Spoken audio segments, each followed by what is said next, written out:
And I've left it somewhere. I've left the moon somewhere. If I could only just retrace my step. Oh, hello. Good evening and happy Culture Night. My name is John W Sexton, and I'm speaking to you tonight from my house, which is located inside the brain of a sparrow. And because it's located inside the brain of a sparrow, my house and myself are often in motion. We only stop for two reasons. One, if the sparrow takes a rest on a branch. And the second reason, if the sparrow falls asleep. If the sparrow ever gets eaten by a cat, then I will have to move house. This evening I'm going to read you some poems.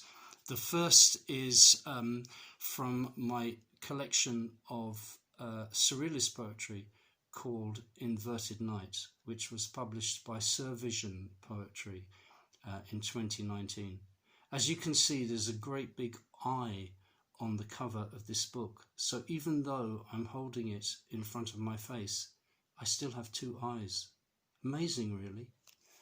First poem I'm going to read is a poem that concerns itself with a fashion accessory. Many people are under the naive impression that fashion accessories are quite innocent and harmless, but you really should be wary of them. The handbag shaped like a gull.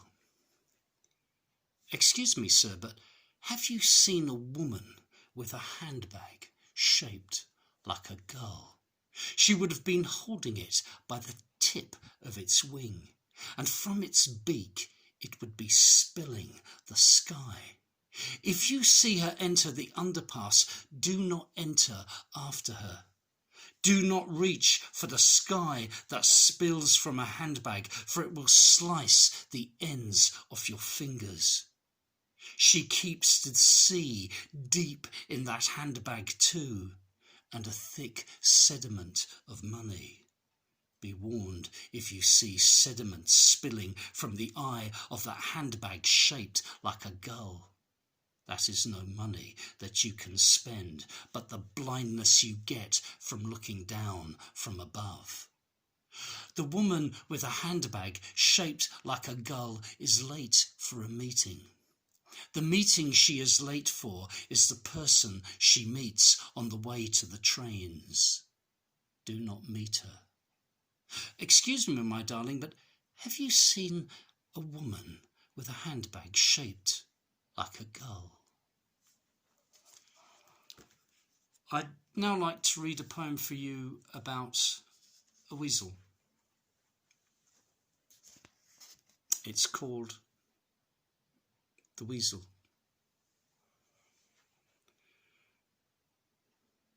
The weasel moves along an indiscernible path. You may see it passing over the lawn or the meadow. But when you go to inspect the grass, there is no residue of footfall. The weasel pours itself forwards in some trickery that passes for running. The weasel steals the finch that sings at your window. Is there a store of finches' songs somewhere in the weasel's den? The weasel passes through your mind in the form of a woman. In that dream you had, she tied the moon with her hair. You saw it fall slowly down the sky until the moment you awoke. A weasel passes over the lawn as you look through the sunlight. The path it moves along is as indiscernible as when the shadows of clouds rupture the fields. If your heart was a clock losing its time, it would be that weasel who stole it. Speaking of theft, some people claim to have their minds stolen while at school by Samuel Taylor Coleridge. I had my mind happily stolen by Samuel Taylor Coleridge. He was a great, reckless influence on me. Apparently he took drugs. Anyway, this is not a poem really about Samuel Taylor Coleridge, although it is about Samuel Taylor Coleridge, but it's really about the person that is always blamed, and it's about the person who's not only always blamed, but the person we know absolutely nothing about. So here you go. A person from Porlock reports upon Coleridge. £3, 7 shillings and sixpence. A dappled grey horse in the field adjacent, within which was Coleridge in waistcoat and breeches, picking crab apples and filling his pockets. Behind which a height of enormous proportion, proving to be a stairway composed of basalt, upon which stood an angel, whereupon the angel opened his mouth and stuck out his tongue. Thereafter the angel took his tongue between his 2 hands and began to pull. The angel pulled and pulled and pulled even more, but his tongue kept coming from his mouth. A long ribbon it was of pink flesh, until, verily, his tongue fell completely from his mouth, and he was standing ankle deep in the swathes of it, by which point Coleridge was asleep beneath the crab-apple tree. Thereafter I looked up into the angel's mouth. It was dark, empty, as vast as the sky. At the back of his throat I could see stars shining bright. £3, 7 shillings and sixpence. A dappled grey horse in the field adjacent.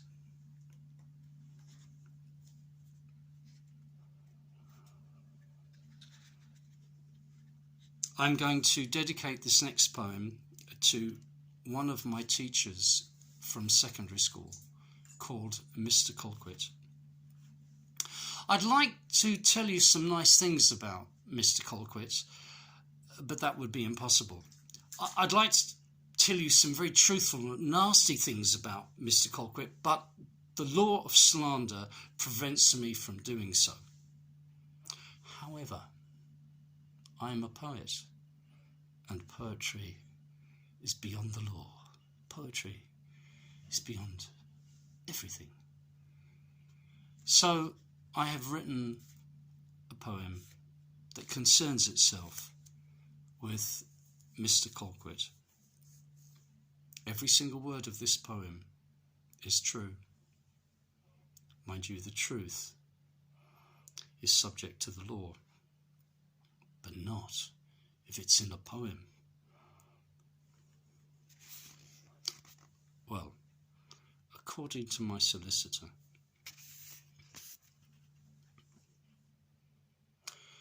a fossil, fragile, unearthed from memory.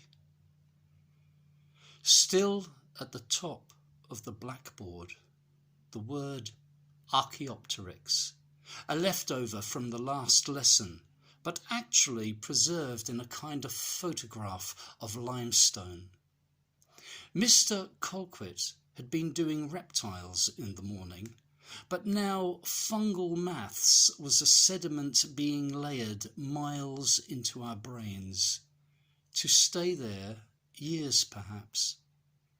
Mr. Colquitt scratched some long divisions up on the board.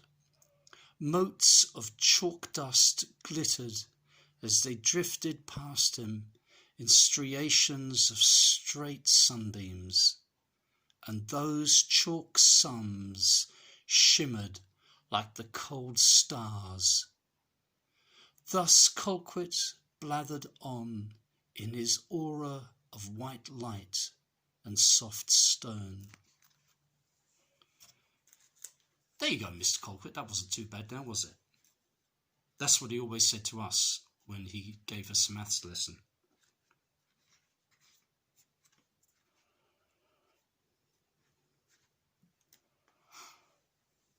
I love these things, like, you know, these little yellow things. Can you see those little yellow things? I love them. Unfortunately, I've put them all over my book, and I haven't put them in any discernible order, and that's why I've been fumbling. But now I know where I am. This is a poem. Of course it is, because that's what we're all doing here, isn't it? We're listening to poetry and reading poetry. So I'm just going to read it. Mother's Hope.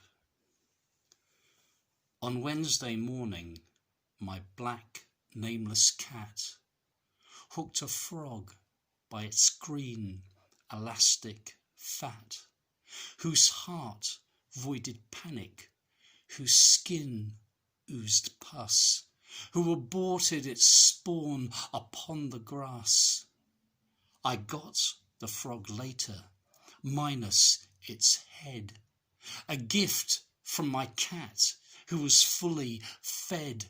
Thus that glistening spawn was its mother's hope, a future of frogs on the grassy slope. Then silver moonlight lit the night that came, till the green finches plied their morning game. One by one they pecked out each froglet speck, till all that was left was a limpid wreck.